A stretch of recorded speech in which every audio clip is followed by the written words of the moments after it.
believe that Austin Versovich has lost 2-0. He wasn't sure whether his Burning Vengeance deck was going to get him there. I believe it has not. So that has gone away. And it sounds like we're going to get to see. We're going to see game 3 of David Ochoa against Eric Downing. Ooh. Eric Downing was very disappointed with his deck. Yeah. Blue-red, not happy. Is this the one with all the mill stuff? He was, Eric, you can take a look at Eric's deck right there. Eric was someone he's been drafting since, according to Thomas Pennell, who owns the store that Eric plays at. He said, since the beginning of the Innistrad format, Eric has simply been drafting 5-color. He's just been drafting 5-color. He's been taking Traveler's Amulets and just cramming his Geist-Honored Monk into his black-red deck. And just you're hurting my feelings right now. You know that. What's that? 5-color, just monstrosity. I me, I like my decks to be tight. I know this guy is your antithesis. He's very ambitious. He's very ambitious. But he was pretty compelling. We talked to him after he made it into the top 8, and chatted with him, and he was. I mean, it was something that Brian has been talking about throughout the weekend, the way that decks reflect the players who play them and their play styles, and in some way their personality styles.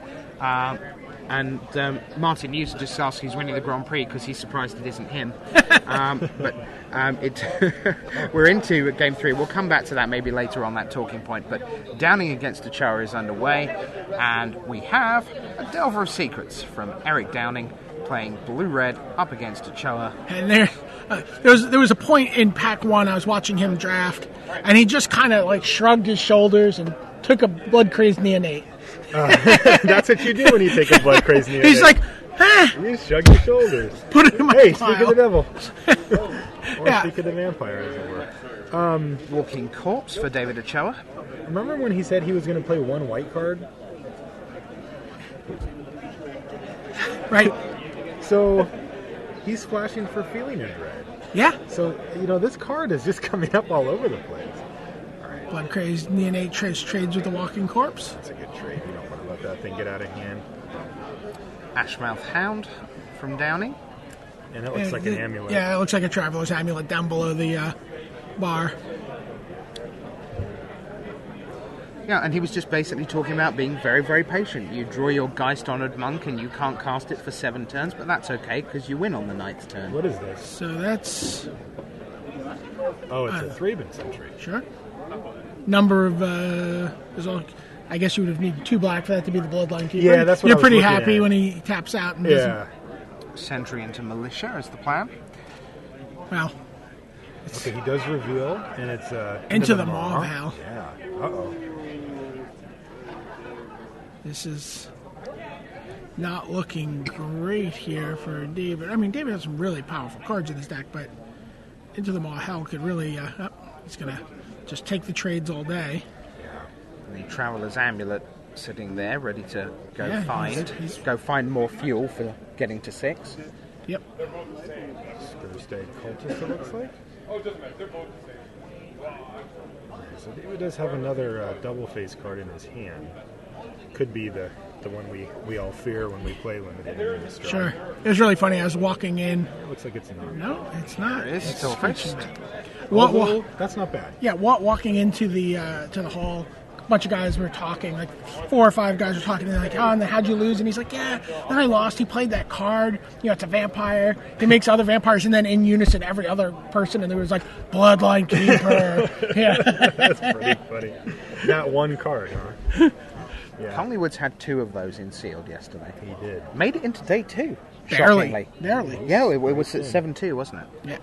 But as he pointed out, he was talking about it on Twitter, it's like you can have the best deck in the world. Sometimes there's some variance involved, and there's some people sometimes have answers, and other people have the best deck in the world. He felt like he said if it wasn't the best deck in the room, it was no worse than the 3rd best deck. I guess he's saying the 2 decks that beat him were number 1 and number 2 out of 1,040 or whatever. Yeah. He looked through them all last night before twittering that, I'm sure.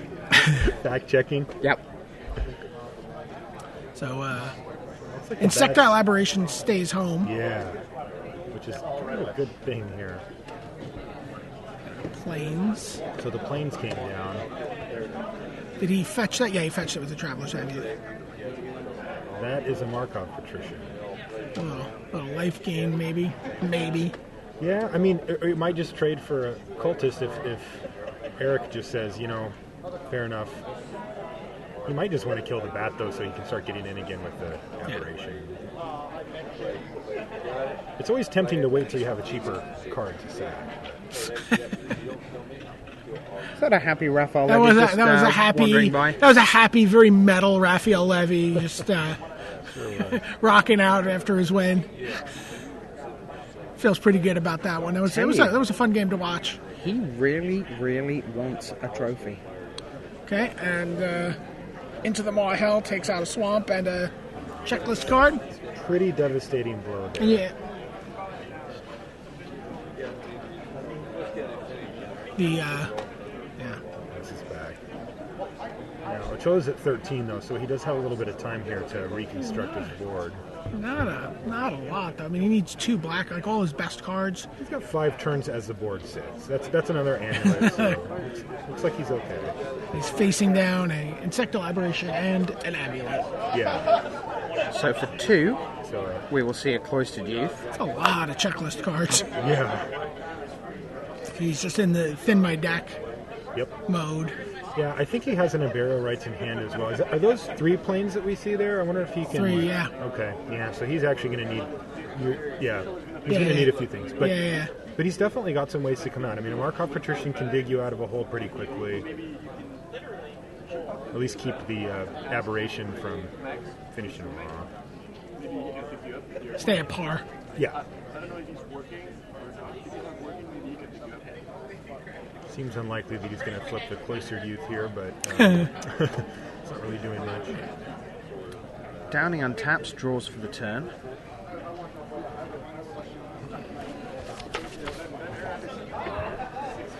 Sends his 3-2 once again. Yeah, it's just like a motley collection of creatures for him. Yeah. And some removal. So another Ashmouth Hound.